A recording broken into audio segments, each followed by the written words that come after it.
Hello, folks.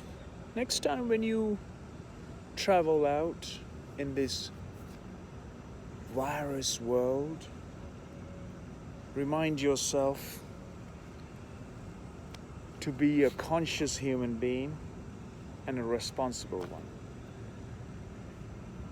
And when your temperature has been taken, please politely direct whoever is taking your temperature to measure it on your wrist, because just like your iWatch, it's been measured on your wrist. And if you're wearing one of those bracelets or tablets or whatever there may be, that's measuring your heartbeat, heart rate, temperature, rhythmic patterns, your insomnia and your deep sleep, your slow sleep, your mid sleep, your deep range, all of those things are measured on your phone, measured on your apps, measured on your wrist. So instead of letting somebody pointing a gun at your pineal gland, which is right up there, and especially with a child, a parent's walking down into a restaurant, to a cafe, through an airport, through a shopping mall, please, don't allow yourself to be scanned and screened. Let's go for the less harmful way of measuring your temperature. Remember when there's a rectal thermometer being inserted up way back, when it didn't work, you twist and turn and measured the technology has come so far.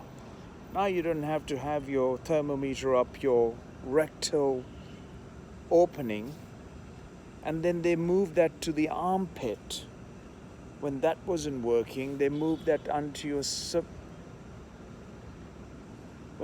buccal cavity or subtle under your tongue to measure.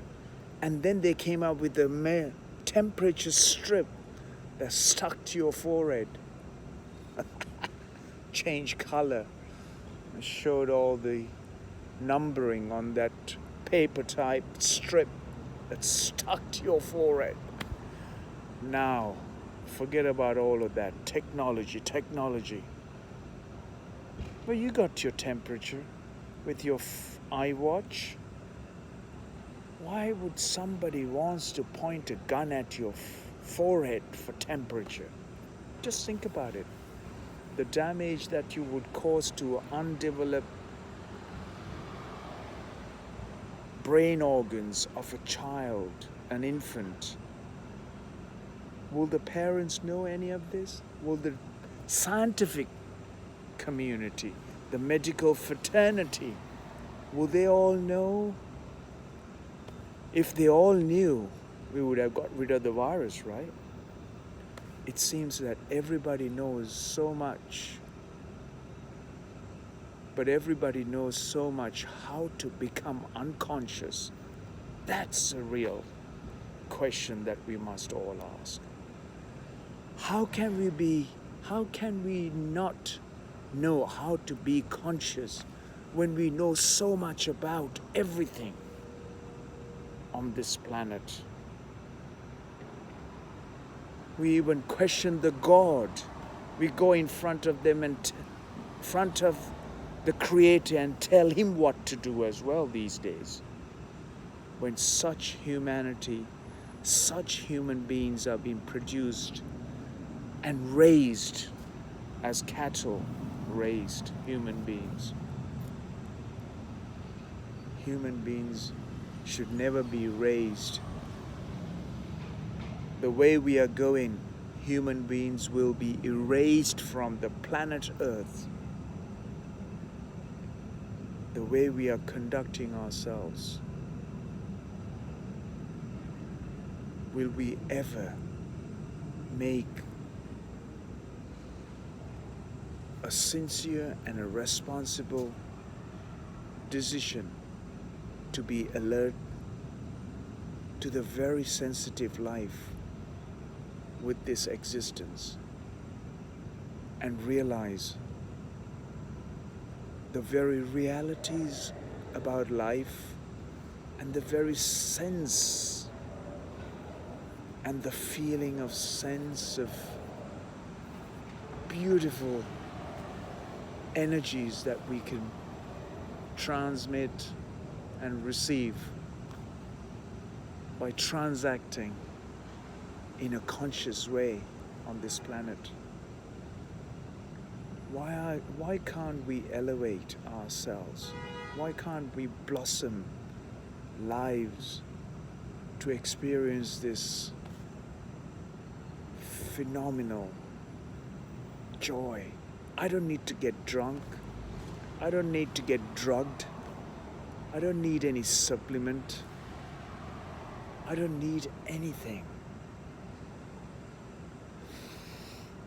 The freshness of this air, keeping me alive, keeping me alert.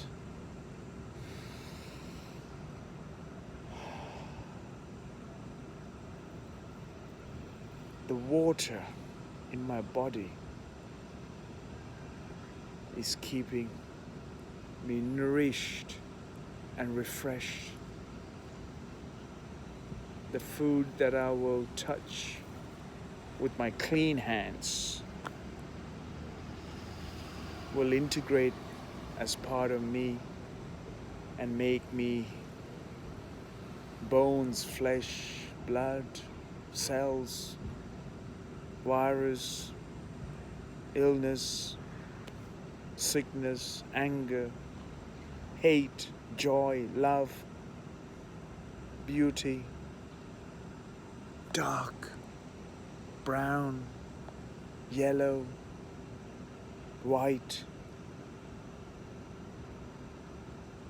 whatever it does. The whole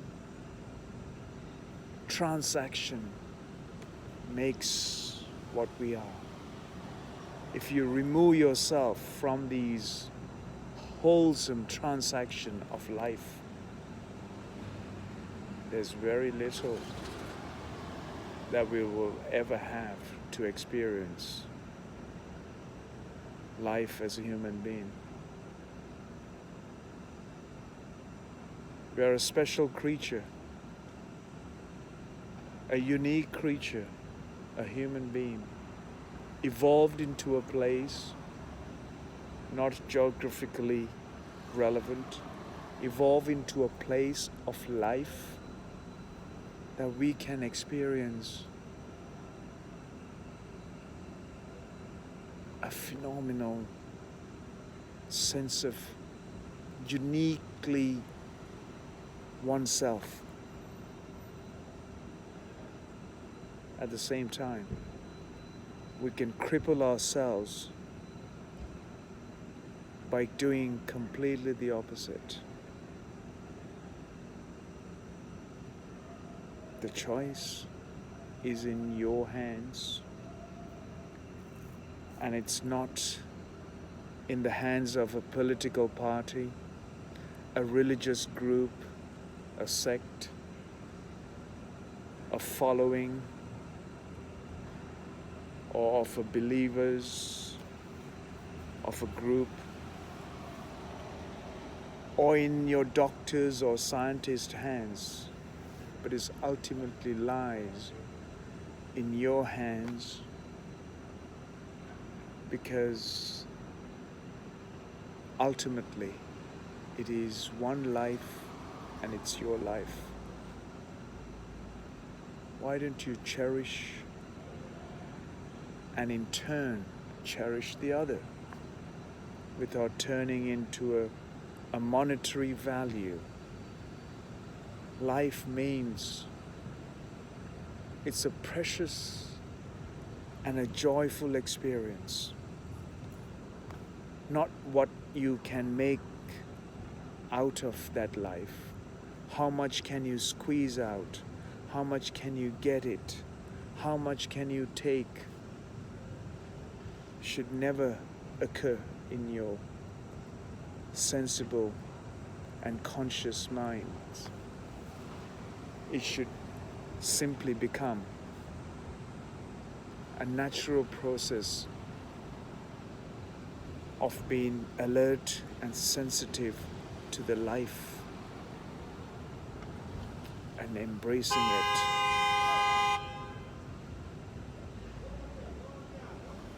What can you do? That's the way that person behaves.